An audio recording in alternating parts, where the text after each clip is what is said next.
Hello students, welcome to Binita Tutorial. আশা কৰো তোমালোক সকলো ভালেই আছা।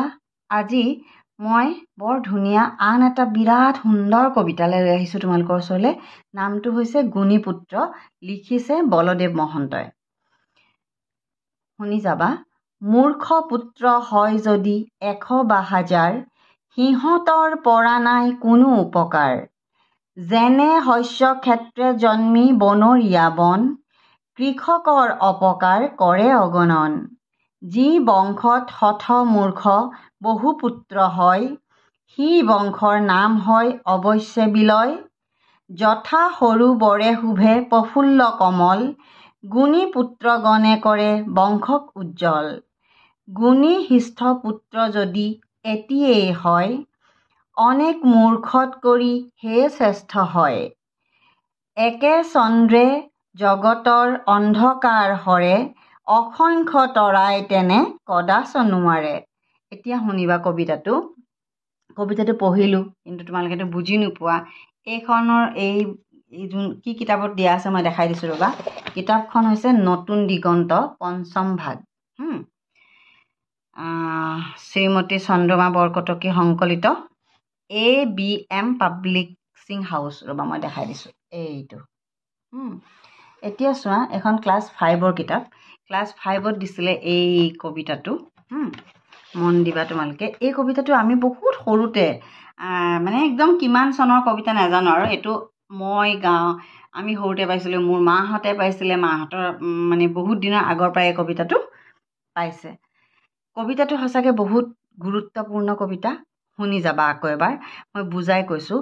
মূৰ্খ পুত্ৰ হয় যদি 100 বা 1000, যদি মানুহে কৈ থাকে নাই ল'ৰা লাগে, মানে ল'ৰা হওক ছোৱালী হওক যদি মূৰ্খ হয়, পুত্ৰ ইয়াতে অকল সন্তান হিচাপে কৈছে এটা কথাটো। মূৰ্খ পুত্ৰ হয় যদি 100 বা 1000, তোমাৰ যদি 100টা, যদি তোমাৰ বেয়া ল'ৰা ছোৱালী 100টা বা 1000টাও থাকে, তাৰ পৰা কিবা লাভ আছে জানো? মাক বাপেকৰ কষ্টহে হ'ব। খুৱাই বোৱাই তুলি তালি ডাঙৰ দীঘল কৰি সিহঁতৰ পৰা মাক বাপেকে মানে কি পাব? লাজহে পাব পিছতে। সিহঁতৰ পৰা নাই কোনো উপকাৰ, কোনো ধৰণৰ উপকাৰ নাপায়। যেনে শস্য ক্ষেত্ৰে জন্মি বনৰীয়া বন। তোমালোকে কিমানে বাৰু মাটিত খেতি কৰা দেখা পাইছা? তাৰমানে মাটিত যেতিয়া খেতি বাতি কৰে, ফ্লেটত থাকি টাবত খেতি বাতি কৰাৰ কথা কোৱা নাই মই। যেতিয়া মাটিৰ বননিত তলত মানে খেতি কৰে, তেতিয়া যদি তুমি কিবা অকণমান শাক সিঁচি দিয়া, শাকডালৰ লগতে সৰু সৰু বিভিন্ন বন জন্ম হয় তাতে। শস্য ক্ষেত্ৰবিলাকত জন্মি বনৰীয়া বন, সেইবিলাকক বনৰীয়া বন বুলি কয়। সেই বনৰীয়া বনবোৰ আমি নেখাওঁ, আমি খাব নোৱাৰোঁ, আৰু খালে আমাৰ কাৰণে বেয়া। তাৰমানে সেই বনৰীয়া বনবিলাকৰ যেনেকৈ কোনো কাম নাই, ঠিক তেনেকৈ বহুত সন্তান হ'লে আমাৰ কোনো কাম নাই। যেনে শস্য ক্ষেত্ৰে জন্মি বনৰীয়া বন, কৃষকৰ অপকাৰ কৰে অগণন। কৃষকক মানে বহুত অপকাৰ কৰে এই বনৰীয়া বনবিলাকে। তাৰমানে কৃষকক বহুত দিগদাৰ কৰে, আৰু মানে মাটিৰ সাৰখিনি সেই অদৰকাৰী বনবিলাকে লৈ ল'লে। যিজোপা গছ দৰকাৰী গছ, সেইজোপালৈ সাৰটো কমি যায়। গতিকে সেইকাৰণে কৈছে যে কৃষকৰ অপকাৰ কৰে অগণন। যি বংশত হঠ মূৰ্খ বহু পুত্ৰ হয়, যিটো বংশত তাৰমানে বেয়া, একদম বেয়া, আৰু মানে একদম দুৰ্জন বেয়া, তেনেকুৱা যদি বহু পুত্ৰ হয়, সি বংশৰ নাম হয় অৱশ্যে বিলয়। সেই বংশটোৰ নাম আৰু একেবাৰে ডুবিল, আৰু সেইটো কেতিয়াও ভাল নহয়। যথা সৰু বৰে শুভে প্ৰফুল্ল কমল। মানে আমি জানোনে কমল মানে কি? পদুম ফুল। পদুম ফুল ক'ত ফুলে? সোঁত নথকা পানীত পদুম ফুল ফুলে, হয়নে? যথা সৰু বৰে শুভে প্ৰফুল্ল কমল, মানে সৰু বৰবিলাকত অলপ পানী গোট খাই থকা জেগাবিলাকক সৰু বৰ জেনেৰেলি কয়। সৰু বৰৰ পানীত সোঁত নাথাকে, আৰু তেনেকুৱা পানীতে কমল ফুলে, মানে পদুম ফুল ফুলে। যথা সৰু বৰে শুভে প্ৰফুল্ল কমল, গুণী পুত্ৰগণে কৰে বংশক উজ্জ্বল। তাৰমানে সৰু বৰবিলাকত কমল ফুল ফুলি যেনেকৈ ধুনীয়াকৈ শোভা কৰে, ঠিক তেনেকৈ যদিয়া এটা বংশত এজন গুণী পুত্ৰ জন্ম হয়, তেখেতৰ নামে দিয়ে বংশটো কি হৈ যায়, উজ্জ্বলি উঠে। মানে চিনাকি পাই যায় আমুকৰ বংশৰ, এই যে ল'ৰাটো বিদেশত থাকে যে, এই যে নবেল প্ৰাইজ পাইছিল যে, এই যে ডাঙৰ চাইণ্টিষ্ট যে, তাৰ দেউতাক বা তাহাঁতৰ বংশৰ, তেনেকৈ কথাটো উজ্জ্বলি উঠে। তাৰমানে বংশৰ নাম একদম ফুটি ফাটি যায়। গুণী হিষ্ট পুত্ৰ যদি এটিয়েই হয়, যদি ভাল গুণীজ্ঞানী পুত্ৰ এটিয়েই হয়, অনেক মূৰ্খত কৰি সেয়ে শ্ৰেষ্ঠ হয়। বেলেগৰ যদি 10টা মূৰ্খ পুত্ৰ থাকে বা 12টা মূৰ্খ পুত্ৰ থাকে, তাতকৈ এটাই শ্ৰেষ্ঠটোৱে ভাল, সেইটো কথা কৈছে। যদি ভালৰ এটাই হওক, তাৰমানে একে চন্দ্ৰে জগতৰ অন্ধকাৰ হৰে, অসংখ্য তৰাই তেনে কদাচ নোৱাৰে। যেনে আমি ৰাতি হ'লে পোহৰ ক'ৰ পৰা পাওঁ, চন্দ্ৰৰ পৰা পাওঁ। চন্দ্ৰ আকাশত কেইটা থাকে, এটাই আছে। একে চন্দ্ৰে জগতৰ অন্ধকাৰ হৰে, গোটেই জগতখনৰ আন্ধাৰখিনি কোনে আঁতৰ কৰে, এটা মাত্ৰ চন্দ্ৰই। এটা মাত্ৰ চন্দ্ৰই গোটেই জগতখনৰ অন্ধকাৰখিনি নাইকিয়া কৰে। কিন্তু আকাশত আমিতো অন্যান্য অগণন তৰা দেখা পাওঁ। অসংখ্য তৰাই তেনে কদাচ নোৱাৰে। বহুত তৰা থাকিলেও আমাৰ জগতখন পোহৰ কৰিব নোৱাৰে, মাত্ৰ এটা চন্দ্ৰইহে জগতখন পোহৰ কৰিব পাৰে। এইটো ব্যাখ্যা কৰা আহে দেই। এক চন্দ্ৰে জগতৰ অন্ধকাৰ হৰে, অসংখ্য তৰাই তেনে কদাচ নোৱাৰে। মানে বহুত তৰা, অগণন তৰাই কেতিয়াও নোৱাৰা কামটো এটা মাত্ৰ চন্দ্ৰই কৰি দিয়ে। এই বাক্যটোৱে হৈছে গোটেই কবিতাটোৰ কি ক'বা, একেমুখে ক'বলৈ গ'লে হাইলাইটিং পইণ্ট, হয়নে?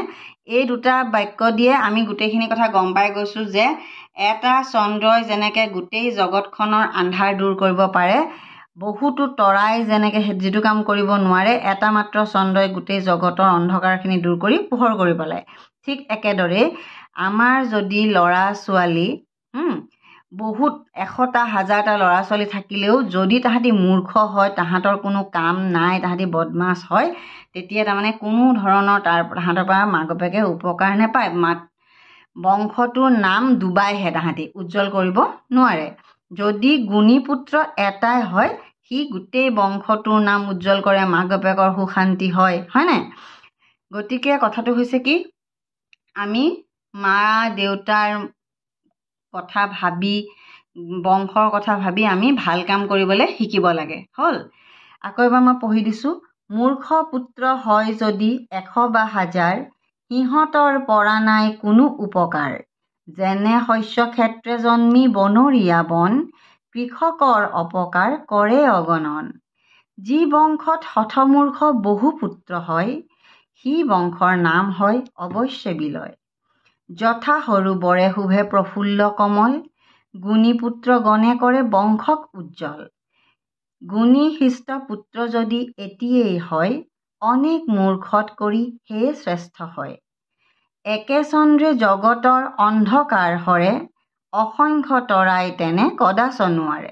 হয়, এতিয়া এটা এক্সাম্পল শুনা। তোমাৰ ছাপ'জ 5টা ককাই ভাই, তোমালোকৰ ঘৰত 5টা ল'ৰা ছোৱালী, তাৰে 4টা একদম বদমাছ, পঢ়িব ভালকৈ নোৱাৰিলে, বদমাছি কৰি থাকে। কিন্তু এটা একদম ভালকৈ পঢ়ি ডাঙৰ চাইণ্টিষ্ট হৈ গ'ল, ডাঙৰ প্ৰফেচাৰ হ'ল, ভাল সমাজৰ কাম কৰা এজন মানুহ হ'ল, বা ডাক্তৰ হ'ল বা ইঞ্জিনিয়াৰ হ'ল, মানে সমাজে তেওঁক চিনি পায়, বা IAS অফিচাৰ হ'ল। গতিকে সেই মানুহঘৰক চিনাকি সেই বদমাছ সেই বদমাছ ল'ৰা ছোৱালীকেইটাৰ বাপেক মাক বুলি দিব, নে সেই ভাল IAS অফিচাৰজনৰ দেউতাক মাক বুলি দিব? সেই বংশটোৱে কাক চিনাকি দিব? তোমালোকে নিজে ভাবাচোন কুৱেশ্যনটো। আৰু গতিকে তোমালোকে এই কবিতাটো তোমালোকক দিয়াৰ অৰ্থ এটাই যে তোমালোক ভাল হ'বলৈ শিকিব লাগে। এটা কথা আছে যে কুমলীয়া বাঁহক ভাঁজ দিব পাৰি আৰু বুঢ়া বাঁহক ভাঁজ দিব নোৱাৰি, ফাটি যায়। তাৰমানে কথাটো কি, তোমালোক এতিয়া সৰু সৰু হৈ আছা, এইবিলাক কথা বুজি বাজি তোমালোকে তোমালোকৰ জীৱনটো সদায় ভাল কৰিবলৈ শিকিব লাগে, যাতে তোমালোকে কেতিয়াও বেয়া নোহোৱা। তাৰ কাৰণে প্ৰথম তোমালোকক চেষ্টা কৰে মা আৰু দেউতাই, তাৰপিছত চেষ্টা কৰে শিক্ষকসকলে, তাৰপিছত তোমালোকৰ ভাল হোৱাটো অৰিহণা যোগায় সমাজে। গতিকে এই সকলোবোৰৰ পৰা ভালখিনি লৈ তোমালোকে ভাল হৈ যোৱা, তাৰে মই কামনা কৰিছোঁ। এতিয়া চোৱা, কবিৰ চমু পৰিচয়টো মই তোমালোকক পঢ়ি দিছোঁ। বলদেৱ মহন্ত 1950 চনত নগাঁৱত বলদেৱ মহন্তদেৱৰ জন্ম হয়। তেখেতে নগাঁৱৰ পঢ়াশালীত শিক্ষকতা কৰিছিল। উজু পাঠ একুৰি 8টা কবিতাৰে তেখেতৰ এখন কবিতা পুথি আছে। তেখেতৰ কবিতা পুথিখনৰ নামটো কি? উজু পাঠ। তাতে কেইটা কবিতা আছে? একুৰি 8টা। একুৰি মানে হৈছে 20টা আৰু 8টা হৈছে প্লাছ কৰি দিয়া 20 + 8 কিমান? 28টা কবিতা আছে তেওঁলোকৰ কবিতা পুথিখনত। বলদেৱ মহন্তৰ পিতৃ নৰনাথ মহন্তও আছিল এগৰাকী সাহিত্যিক। পিতাকৰ পৰা সাহিত্যৰ প্ৰতি তেখেতে যথেষ্ট অনুপ্ৰেৰণা পাইছিল।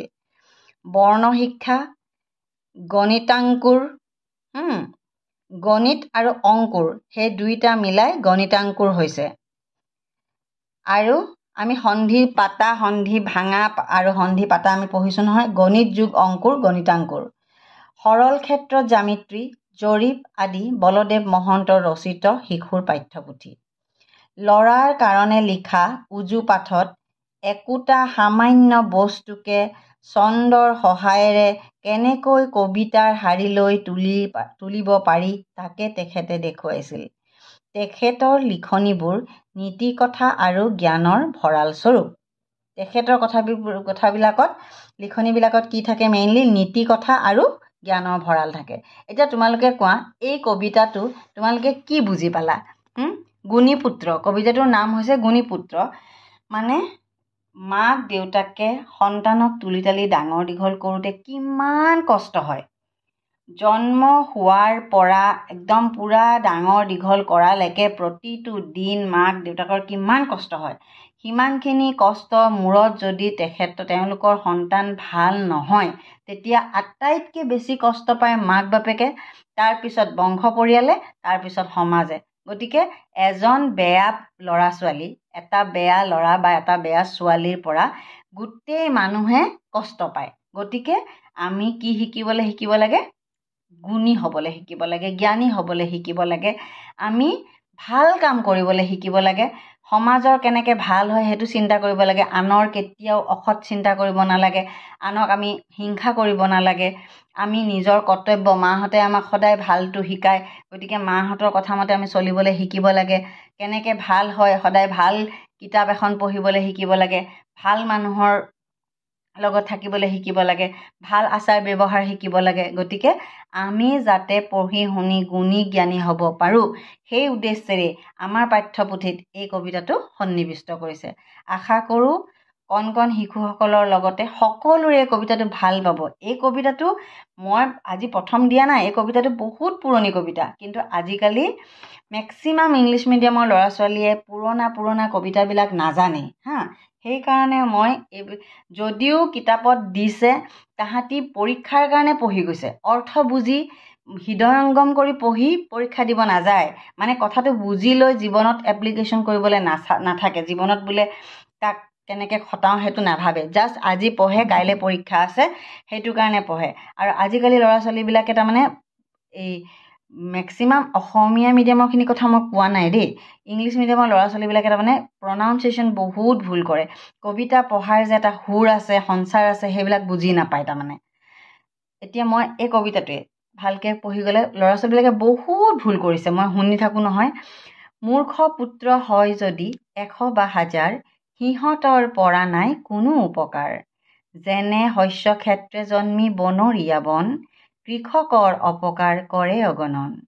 যি বংশত হঠমূৰ্খ বহু পুত্ৰ হয়, সি বংশৰ নাম হয় অৱশ্যে বিলয়। যথা সৰু বৰে শুভে প্ৰফুল্ল কমল, গুণী পুত্ৰগণে কৰে বংশক উজ্জ্বল। গুণী হৃষ্ট পুত্ৰ যদি এটিয়েই হয়, অনেক মূৰ্খত কৰি হে শ্ৰেষ্ঠ হয়। একে চন্দ্ৰে জগতৰ অন্ধকাৰ হৰে, অসংখ্য তৰাই তেনে কদাচ নোৱাৰে।